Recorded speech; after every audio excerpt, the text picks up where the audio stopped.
Hello, I'm Ollie and this is Criminally, where I talk about crime, pulp, horror, that kind of thing. Today, all the things I'm really bad at doing on BookTube.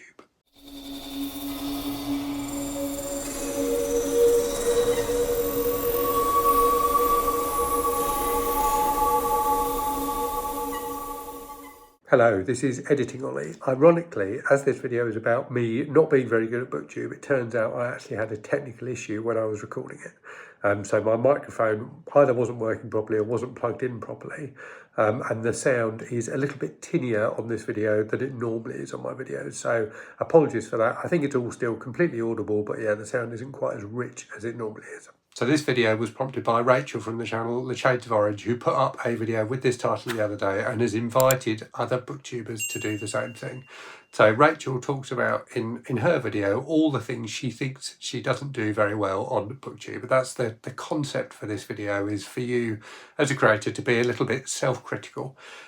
So I've got quite a long list of things to go through with you today. These are all things that I think I could do better on the channel. But, and I did say this in the comment I left on Rachel's video, I think that everyone's channel is different. Everyone has their own style of doing things, which is a very personal thing.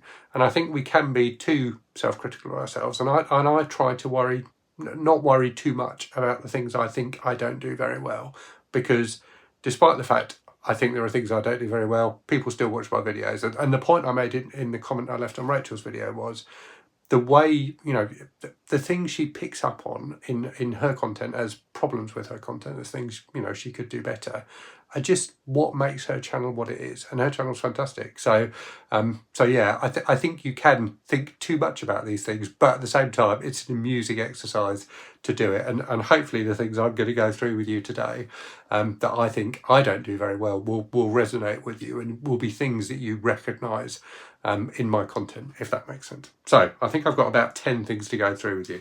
And some of these things will be things that are apparent in all of my videos. And some of them may not be. Some of them may be more behind the scene things. Right, so the first one is, and I've literally just done it, that I have a lot of ums and ARS in my videos. And I have had a few, not many, but a few comments from people saying you should practice more and things like that. I could go through my videos and edit out all of those ums and ARS, but I think if I did that, I would sound very weird and robotic. I think they're just a natural part of human speech. And I think one of the appeals of BookTube and YouTube, amateur content on YouTube generally for people, is that it feels like real people talking to you about something that you enjoy as well.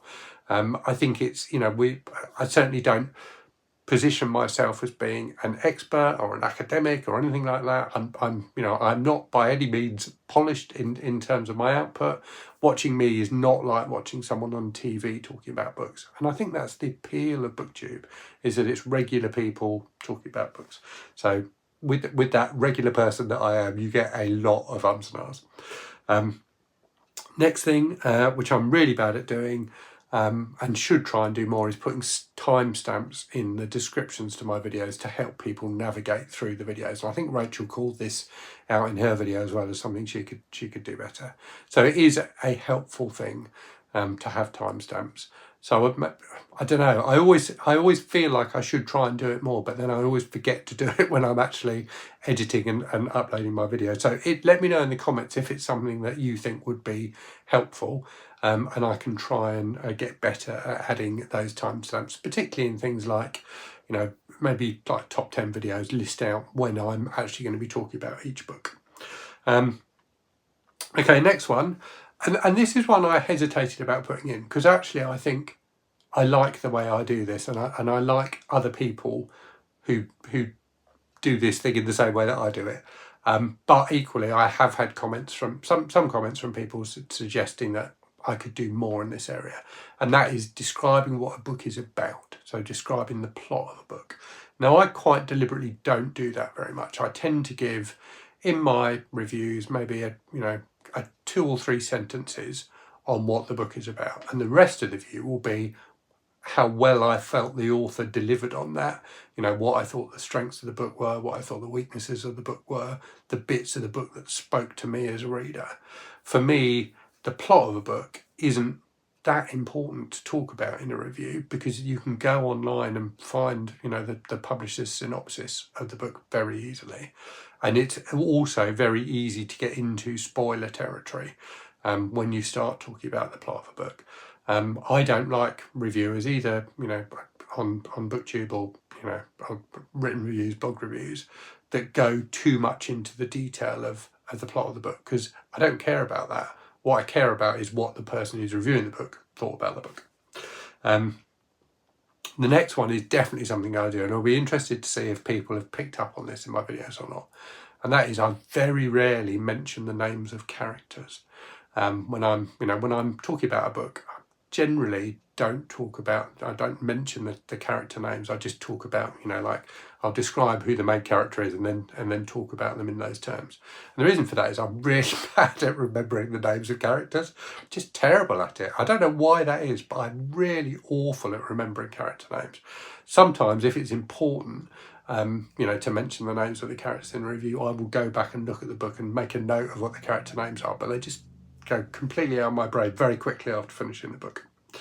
The next thing is very much behind the scenes things, and it's about how I make my content, and that is, I batch film. So I tend to film, by and large, all of the videos for a 2-week period in one weekend. So I have, like, every other weekend I'll film 2 weeks worth of videos and get them edited and things like that. So what that means is, from a viewer perspective, it looks like I rarely change my clothes. So I can assure you, I do put on fresh clothes every day. It's just when I'm filming, I film, you know, I film in batches. So you will often see me wearing the same clothes for a week in terms of my videos. What that can also mean is, and hopefully this doesn't come across, but by the end of that batch, you know, that batch of filming where I may have filmed, you know, kind of 6 or 7 videos back to back, I can be quite tired by the end of it. So hopefully that doesn't come across. Okay, the next thing is, and I've made a concerted effort in the last week to get better at doing this, because I do think it's an interesting style of content, and that is, I'm very bad at doing short form content. So, you know, my channel is built on longer form content, so videos normally 10 minutes plus. What I'm like, I just haven't managed to get the hang of is that kind of short form, you know, YouTube Shorts, TikTok style of content. I have been watching a bit more of it recently to try and understand it, because I think it's just sitting down and talking about books feels like something that comes quite naturally to me. Presenting my thoughts on books in like a minute or less is something that comes less naturally to me. But it's interesting as a creator to experiment with different ways of talking about the, you know, the things you're passionate about. So I am trying to do a bit more short form content. You'll see that in YouTube Shorts, which I'll be uploading here, and also on TikTok and Instagram if you follow me those places. Okay, next one is an interesting one, and this is very much about the way I film and the way I am in front of the camera, I suppose. So basically, I turn on the camera and I just start talking. So I will have prepared, as I said, but I just start talking and just go and go and go. If I make a mistake, if I'm like, I trip over my words like really badly, or, you know, I get something wrong, or I want to rephrase something and I pick up on it as I'm filming, I will stop and go back and like go back to the point just before I made the mistake and start speaking again. The thing I'm really bad at is putting in natural pause points in my videos as I am filming them. So what I probably should do, but particularly with things like top 10 videos, is talk about a book and then stop and then start talking about the next book. And it may be that I don't even need to like have a long pause there, but just enough of a pause that I've got an edit point when I'm editing if I need it. And I'm really bad at doing that. I just start talking and the words just keep on coming out. My kind of natural enthusiasm for books takes over. So yeah, and sometimes that works well. There's one video, I think it was the review I did of the book Hog by Samuel Delaney, which was a really difficult book to review. And I think that whole video is one take. And because it's a difficult book to review, and part of the point of the video was that it's a difficult book to review, I think it's, you know, the fact I did it in one take makes it visible that it's difficult. You can see the stress on my face as I'm trying to talk about this book in a meaningful way. because it's a really horrific book. So yeah, sometimes it works, but sometimes I think it's definitely something I could improve on. Okay, the next thing is replying to comments. So I'm not nearly as good at replying to comments as I would like to be. I used to make a point of replying to every comment on every video, but as the channel's grown, it's just not possible to do that anymore. There's just too many comments. I do read all of the comments, but I don't always, I don't often have time to reply to all of them.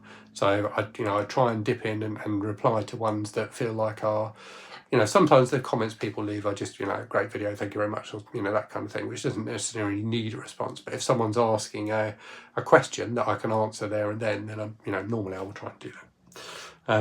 And then the final thing is something that will be, it's not something I'm bad at necessarily, it's just something I dislike about BookTube, which is, for some reason, and I don't know why this is, a lot of channels on BookTube use for like kind of offline communication, where people are chatting out about events and things like that. They use an app called Voxer, which I'd never heard of before I started doing BookTube, and it's awful. It's a really, really bad app.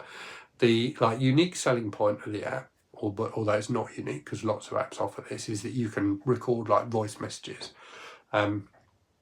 Hence the name Voxer. But it's just a really bad app to use. You have to have a paid subscription if you want to have more than like the last few weeks worth of messages saved. You can't reply to messages within it and things like that. You can just add another message to the stream if you like. So I really, really intensely dislike Voxer and really hate having to use it. But I do use it to communicate with people, clearly, because for some people it's their app of preference. But I just don't like it. So not necessarily something I suppose I am bad at using Voxer because I don't like using it. But it's definitely a behind the scenes things. But I thought people might want to hear about that. So yes, those are the things that I think I am bad at BookTube. Do let me know in the comments how many of you agree, or how many of them you agree with. And indeed, if there are other things you think I'm really bad at that I should be aware of, feel free to add those in the comments as well. And if you're a BookTuber, do check out Rachel's video on this as well. Or everyone should check out Rachel's video on this. I'll link it in the description. But if you're a BookTuber, do consider doing your own version of it as well, because it's been quite entertaining to do for me anyway. Right, I will leave it there and say, as always, thank you very much for watching. I hope you're safe and well out there. I hope you're reading good stuff, and I'll speak to you again very soon. Cheerio.